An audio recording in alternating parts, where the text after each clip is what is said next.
अ thousand splendid suns chapter 1। Mariam जब 5 साल की थी, तब उसने सबसे पहले हरामी शब्द सुना था। यह घटना गुरुवार को घटी थी। ऐसा होना ही चाहिए था, क्योंकि मरियम को याद था कि उस दिन वह बेचैन और चिंतित थी, ठीक वैसे ही जैसे वह केवल गुरुवार को होती थी, जिस दिन जलील उससे कोलबा में मिलने आता था। जब वह खुले मैदान में घुटनों तक ऊंची घास पार करके उसे हाथ हिलाएगा, तब तक समय बिताने के लिए मरियम एक कुर्सी पर चढ़ गई और अपनी माँ का चीनी चाय का सेट नीचे उतार लिया। यह चाय का सेट मरियम की माँ नाना की अपनी माँ की एकमात्र निशानी थी, जिनकी मृत्यु नाना के 2 साल की उम्र में हो गई थी। नाना को नीले और सफेद रंग के चीनी मिट्टी के हर टुकड़े से बहुत लगाव था। चायदानी की सुंदर घुमावदार टोटी, हाथ से चित्रित चिड़िया और गुलदावरी, चीनी के कटोरे पर बना अजगर, जो बुरी शक्तियों को दूर भगाने का प्रतीक था। यही आखिरी टुकड़ा था जो मरियम की उंगलियों से फिसल गया, जो कोलबा के लकड़ी के फर्श पर जा गिरा और चकनाचूर हो गया। जब नाना ने कटोरा देखा, तो उनका चेहरा गर्म और लाल हो गया।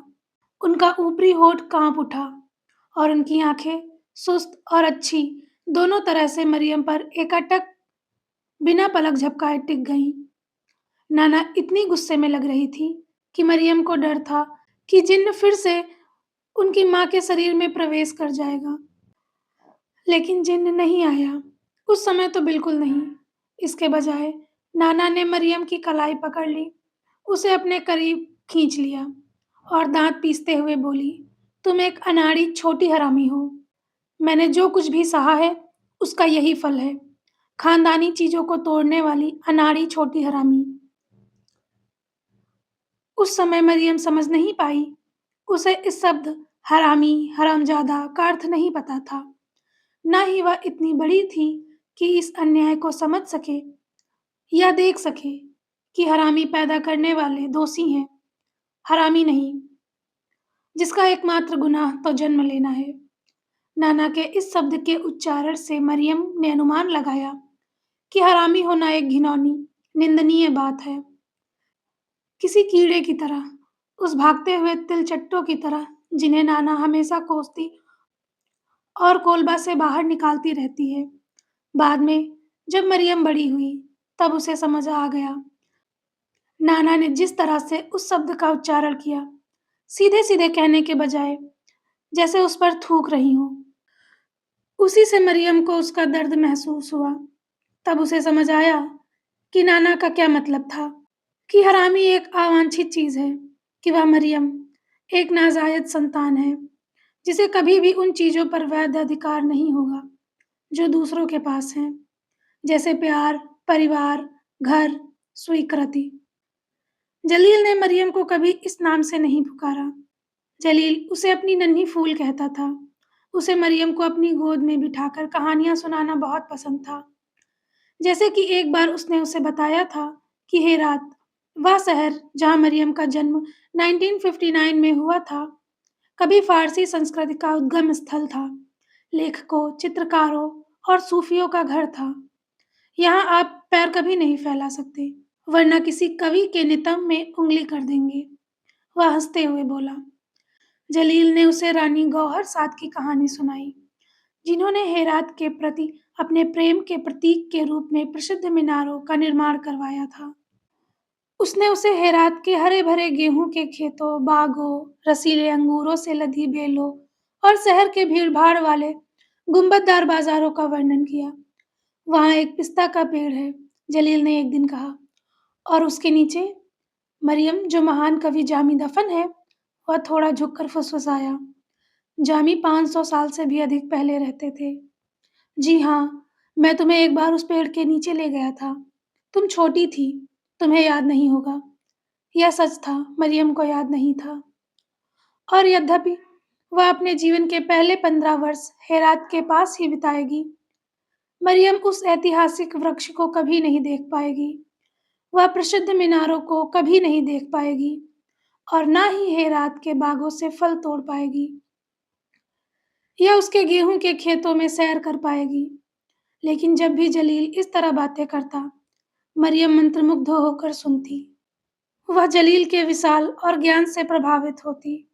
उसे गर्व होता, उसका पिता इतना ज्ञानी है। जलील के जाने के बाद नाना ने कहा, कितने बड़े-बड़े झूठ!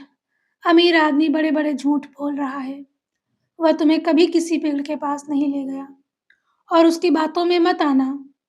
उसने हमें धोखा दिया है, तुम्हारे प्यारे पिता ने।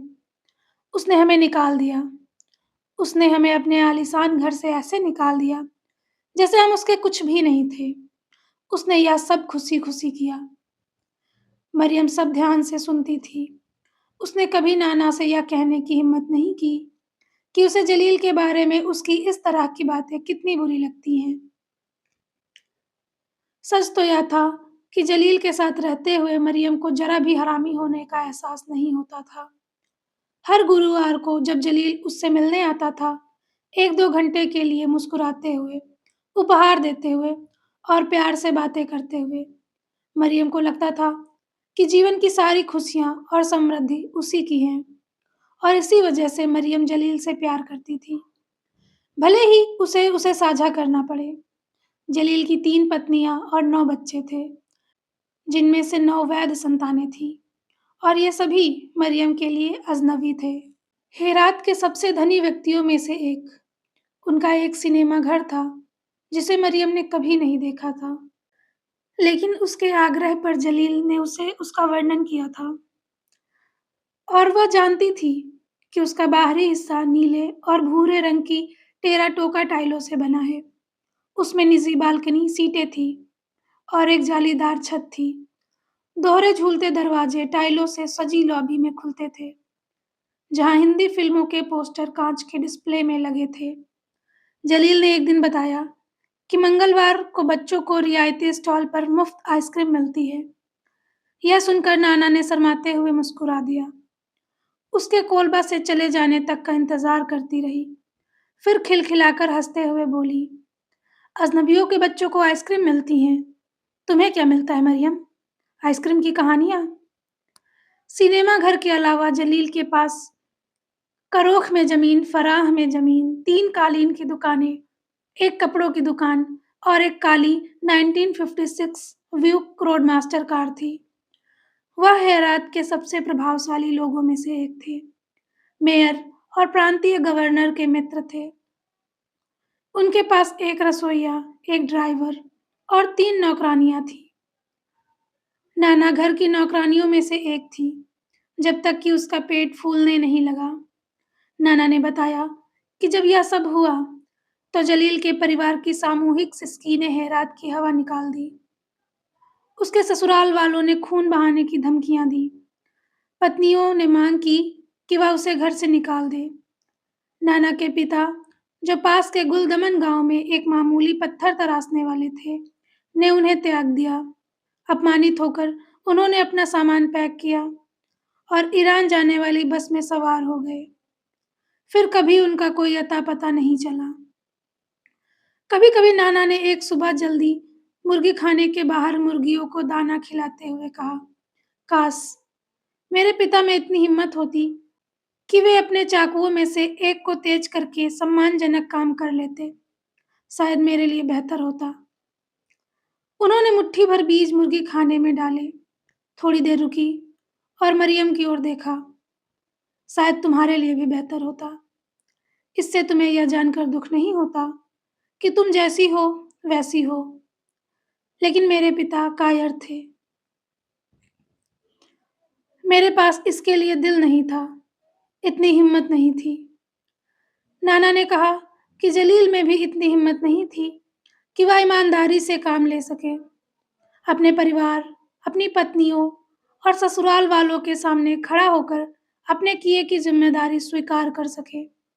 इसके बजाय बंद दरवाजों के पीछे जल्दी से एक समझौता कर लिया गया, जिससे उसकी इज्जत बच गई।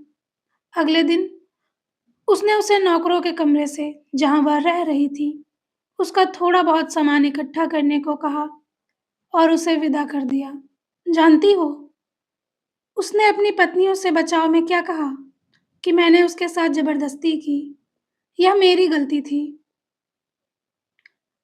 देखा, इस दुनिया में औरत होने का यही मतलब होता है। नाना ने मुर्गी के दाने का कटोरा नीचे रख दिया। उन्होंने उंगली से मरियम की थोड़ी ऊपर उठाई। मेरी तरफ देखो मरियम। अनिच्छा से ही सही, मरियम ने ऐसा किया। नाना ने कहा, मेरी बेटी, इसे अभी अच्छी और अच्छी तरह से सीख लो। जैसे कंपास की सुई उत्तर की ओर इशारा करती है, वैसे ही पुरुष की उंगली हमेशा एक स्त्री की ओर जाती है। हमेशा। इसे याद रखना मरियम। Thank you.